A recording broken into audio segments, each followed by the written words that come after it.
name's Helen Mason, and this is the low group shelter and the kit shelter in one. I'm going to start with the low group shelter and then move on to the kit shelter later. This is part of Unit 2 for Forest School Leaders Level 3. So as per my previous video for the high group shelter, I have added my tarp through the centre line using the tabs that are already in place. I've then secured this to the tree using a timber hitch on this side, and then over here I've used a tension knot to pull it nice and taut, and then two overhands to secure it. I've had to do it, doubled it over because my length of rope is really long. So the first thing I'm going to do is a low group shelter. So the back of my shelter is going to be fixed to the floor, and the front of my shelter is going to be open. This will provide shelter from the back from any elements, but also allow the learners to be able to move around in the front easily. So I'm going to start off by pulling this all the way over, and if you want to come around this way, I've also lowered the level. It's much lower down than for the high group shelter. It's about my waist height, so it's on that tree, as that just makes it a little bit more snug and a bit more cosy for the learners to be in, a bit safer and secure. Okay. So if you come around to the back, I'm quite simply going to use the four corners of my tarp, and I'm going to tag for the back section, I'm going to directly peg them to the floor. Now I've got just metal pegs, but you could use wooden pegs that you've made with your learners previously, and a wooden mallet. Luckily here the floor is quite soft, so I'm just going to push them in. So I'm making sure my tabs of my tarp are right up to my knot, and then I'm pulling it out as tight as I can get it, and pushing it into the floor like that. You can see this is nice and taut. I'm going to do the same on this side. So again, I'm pulling it out nice and tight. I'm putting my peg through the tab, pull it nice and taut, and push it into the ground like that. Okay, so that's the back side of my shelter. That's going to provide most of the cover from the elements. You would decide on which side you wanted this closed area to be based on the way that the wind was blowing or the rain was coming in. And then if we go to the front side, I've attached some paracord in my previous video using 2 half hitches. And this time I'm just going to use 2 roughly similar sized sticks. I'm going to put them in place here again, making use of the tabs that are on my tarp. I'm going to pull them out so that my stick is on a nice 45-degree angle. Can maybe make that a bit steeper. I'm going to put my peg in the floor, and then I'm going to use a clothes hitch to secure it to my peg. There's my clothes hitch. I'm using a clothes hitch because it is adjustable, and I can really make sure that the tension is nice and tight through that knot.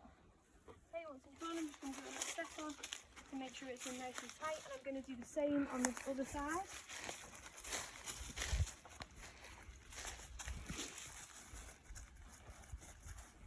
Use this corner. I'm going to put that through there. Again, nice angle on that. Pull it out nice and tight. Put my peg in the ground. And I'm going to just go into this side, because as you can see, as I pull like that, it's making the tarp go slack, so I don't want that to happen. I want it to be nice and taut, so I'm going to move myself. I'm going to put my peg in there. Oh. And this one's gone all the way through this time, so I'm just going to adjust that.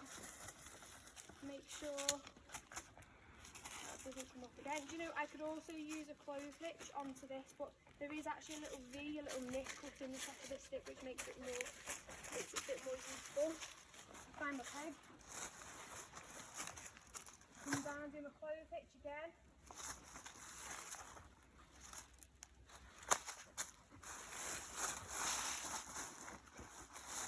There we go. You can see this time it's much more secure. Now this is also just a really nice safe spot for any learners with additional needs that need a quiet area to come and just away from the hustle and bustle. Okay, so that is my low group shelter. Now I'm going to turn this into a kit shelter now. So I'm quite simply going to unpeg the front 2, take away the sticks, take away the cord, and I'm going to peg the 2 corners directly to the ground to create a space to look after the kit. Okay, so I'm going to start with this one. The wonderful thing about this ground is it's nice and soft, so the pegs pull out really easily, but also with the clove hitch they loosen really easily, so they come off very simply. I'm going to take away the six, possibly really quick, and undo the half hitches on here. I've got lovely yellow cord which makes it nice and easy for us to be able to identify it on the forest floor. I'm going to leave that for now and do the same on this one. Take that out, making sure I can always hold on to six, it doesn't fall over and bang on the girl's head. Drop it on the floor. Take away my half hitches and my cord.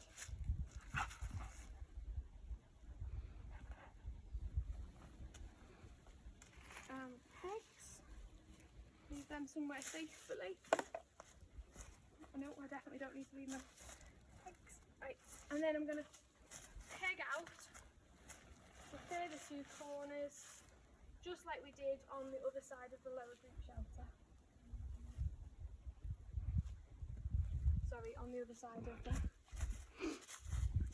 Just make sure it's all pulled nice and tight. And this is somewhere that we can keep equipment dry, rucksack safe, belongings. It's also a really cool den if any of the children want to go in it. Give that a nice pull. And there we have our kit shelter too. Thanks to my glamorous assistant box.